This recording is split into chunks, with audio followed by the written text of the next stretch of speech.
were left out.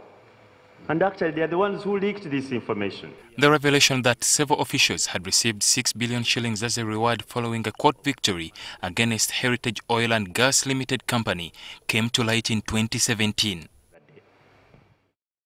Parliament's Committee of Commissions, Statutory Authorities and State Enterprises heard that the Commissioner General of Uganda Revenue Authority, Doris Akol, had written to President Museveni over the government's win in a case regarding capital gains tax against the oil company in February 2015.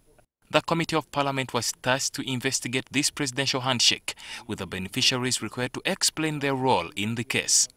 President Museveni later agreed to refund the money.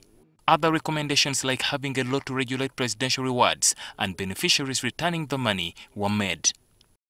However, 1 year down the road, the recommendations still remain on paper, a matter that civil society organizations is of great concern. There is nothing or little is known in terms of the progress of this implementation and the recommendations. No recommendations. Recommendations were made, but no action. We call the MDAs who are meant to be, they are very clear recommendations which were given, nothing has happened. Government's deputy spokesperson, retired Colonel Shaban Bantariza, says government still has time to analyze these recommendations.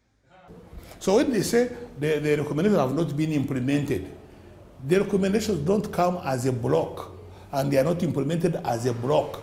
So that's why even the time frame also does not happen or exist as a block.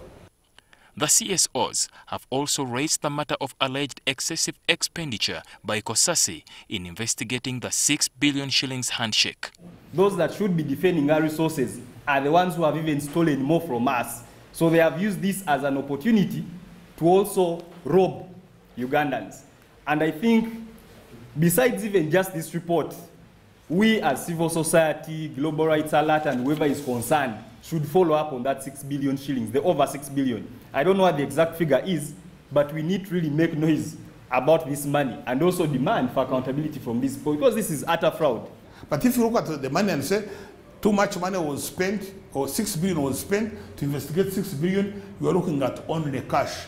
Has the Auditor General objected to the expenditure?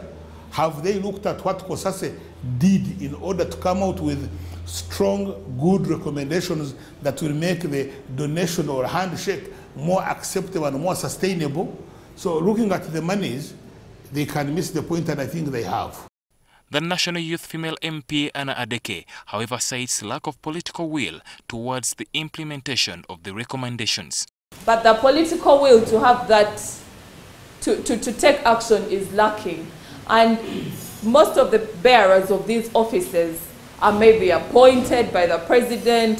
So it seems like one vicious cycle that has the main man, who's the president, still deeply embedded in this. According to the Uganda Debt Network, a bill that regulates presidential rewards will help save taxpayers' money in the future. We could work with Parliament to come up with a said bill on maybe rewards, presidential donations, so that we speed up the process. But since they are not around, I think we shall have to change strategy. We need to make this a campaign. The CSOs have also reservations about the effectiveness of many probe committees whose recommendations are never considered. Ali Mivule, NTV.